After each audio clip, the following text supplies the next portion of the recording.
তাই মানুষকে সবসময় সত্যের পথে চলা উচিত। মৃত্যু একটি অবধারিত সত্য, যা কখনো পরিবর্তনযোগ্য নয়। এই সৃষ্টির আদিকাল থেকেই জন্ম ও মৃত্যুর চক্র ঘুরে চলেছে। যেমন মানুষ পুরনো পোশাক ছেড়ে নতুন পরিধান করে, ঠিক তেমন আত্মাও পুরনো জীর্ণ শরীর ত্যাগ করে নতুন শরীরে আবির্ভূত হয়। এই প্রকৃতির নিয়ম মেনে ভয়হীনভাবে বর্তমানকে গ্রহণ করাই শ্রেয়। যিনি জ্ঞানী তিনি না তো মৃত্যুকে নিয়ে শোক করেন, না জীবিতকে নিয়ে উদ্বিগ্ন হন, কারণ তিনি জানেন যে মৃত্যু মানেই পুনর্জন্ম, আর জীবন মানেই একদিন মৃত্যু অবশ্যম্ভাবী। কর্মই সর্বোচ্চ ধর্ম। শ্রীকৃষ্ণ বলেন, মানুষ জন্মগ্রহণ করে শুধুমাত্র কর্ম করার জন্যে, এবং কর্ম না করে কেউ থাকতে পারে না। তাই ফলাফল নিয়ে চিন্তা না করে শুধু নিজের কর্তব্য পালন করাই শ্রেষ্ঠ পথ। রাগ মানুষকে ধ্বংসের দিকে নিয়ে যায়। রাগে মন অস্থির হয় এবং ক্রোধে মানুষ কখনো কখনো নিজেরই ক্ষতি করে ফেলে। তাই যতই রাগ হোক না কেন, নিজেকে সংযত রাখতে শেখা উচিত। আজ যেটা তোমার আছে, কাল সেটা অন্য কারো হবে, আর পরশু আরেকজনের হবে। তুমি এসেছিলে খালি হাতে, আবার ফিরেও যাবে খালি হাতে। মন নিয়ন্ত্রণে রাখা সবচেয়ে প্রয়োজনীয় কাজ। মন মানুষের সবচেয়ে চঞ্চল অঙ্গ, বাতাসের মতোই অস্থির। এই মনেই মানুষকে কামনা বাসনার দিকেই টানে।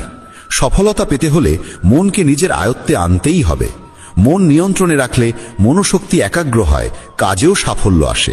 যে ব্যক্তি মন জয় করতে পেরেছে, সে চিন্তা, লালসা, মোহ সবকিছু থেকে মুক্ত হয়ে সহজেই তার লক্ষ্যে পৌঁছে যায়। আর যদি মনকে বশে না আনতে পারো, তবে সেই মনই তোমার সবচেয়ে বড় শত্রু হয়ে দাঁড়াবে। সব সময় সন্দেহ করা মানুষ কখনো শান্তি পায় না। অতিরিক্ত সন্দেহে মন অশান্ত হয় এবং মানুষ বিভ্রান্ত হয়ে নিজের সম্পর্কগুলিকেই ধ্বংস করে ফেলে। দেহের সৌন্দর্য মনকে আকর্ষণ করে, কিন্তু স্বভাবের সৌন্দর্য হৃদয়কে জয় করে। তাই মানুষের স্বভাব সবদা নির্মল হওয়া উচিত।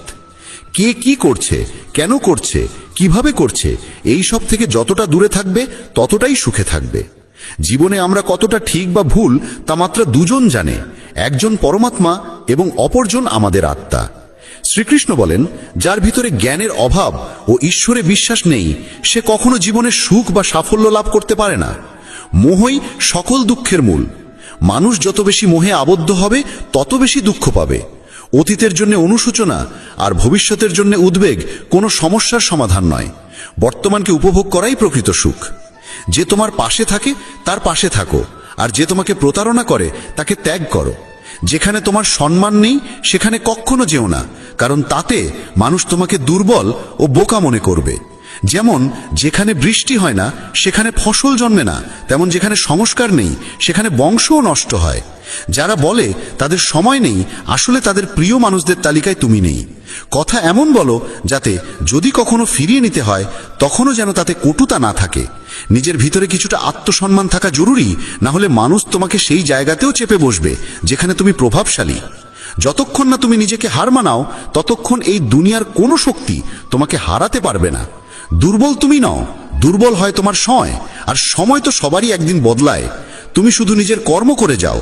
যে কখনো কষ্ট দেখেনি সে নিজের শক্তি কখনো অনুভব করতে পারে না। যারা অন্যের যন্ত্রণাকে বোঝে, যাদের অন্তরে দয়া আছে, যারা হৃদয় থেকে ভালো, তাদের পুনর্জন্ম প্রয়োজন হয় না। কাউকে কিছু দেওয়ার পর অহংকার করো না। কে জানে তুমি দিচ্ছ না তোমার গত জন্মের ঋণ শোধ করছো। অহংকারী মানুষের বংশ, ঐশ্বর্য ও সন্তান তিনটেই একসময় হারিয়ে যায়।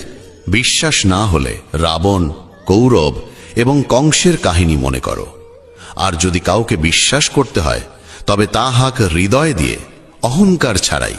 কেননা গীতা শেখায়, যা চিরন্তন তা আত্মা, যা সত্য তা ধর্ম, আর যা পথ দেখায় তা ঈশ্বর। তাই কারো কথাই নয়, তার কাজকর্মে মনোযোগ দাও।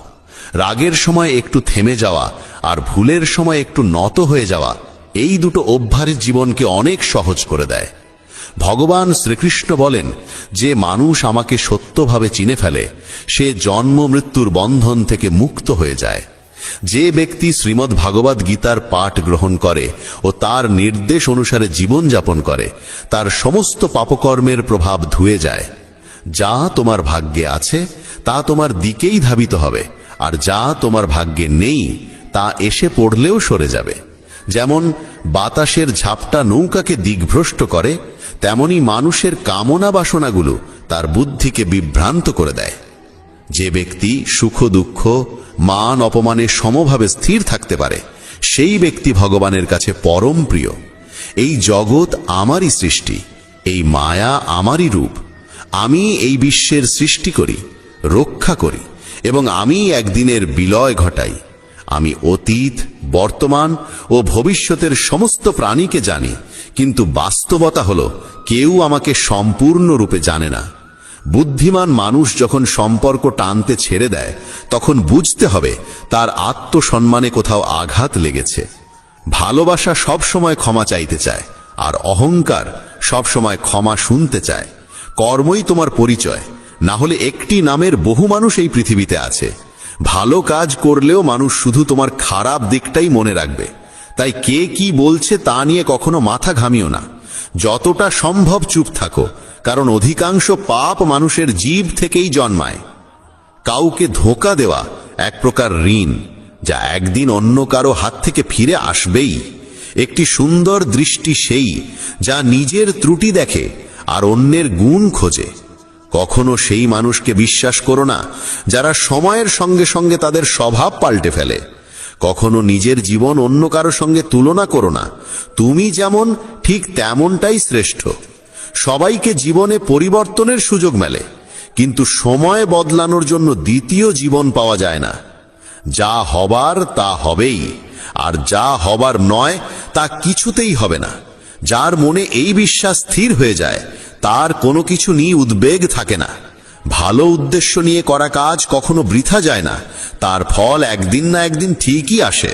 জীবনের সবচেয়ে বড় ভুল হলো সেই ভুল যা থেকে কিছু শেখা যায় না। তুমি আজ যা করছো তার ফল তুমি আগামীকাল পাবে, আর আজ যা তোমার আছে তা তোমার পূর্ব কর্মের ফল। যে ভক্তি ভরে আমার সাধনা করে আমি তাকে সেই সব কিছু দিই যা তার নেই, এবং তার যা কিছু আছে তাও রক্ষা করি। কার সঙ্গে কখন এবং কতটুকু কথা বলতে হবে যদি তুমি এটা শিখে ফেলো, তবে বুঝে নিও তুমি জীবনকে অর্থপূর্ণ করে তুলেছ। কৃষ্ণ বলেন, জীবনে যদি সুযোগ পাও তবে কারু স্বার্থে সারথি হও, স্বার্থপর নয়। যার হৃদয় ধর্মে পূর্ণ সে ধর্মের পরামর্শ দেয়, আর যার হৃদয় অধর্মে পূর্ণ সে অধর্মেরই পরামর্শই দেয়। মানুষ এই জন্য দুঃখী নয় যে সে ঈশ্বরে বিশ্বাস করে না, বরং সে ঈশ্বরের কথা মানে না বলে দুঃখী হয়। সঠিক সময় এলে প্রত্যেকেই পায়, কিন্তু সময়ের আগের চাহিদাই কষ্টের কারণ। যারা প্রথমকে অবহেলা করে তারা বোকার মতো কাজ করে, কারণ প্রথমই এই বিশ্বের মূল ভিত্তি। সম্পর্কে নিয়মিত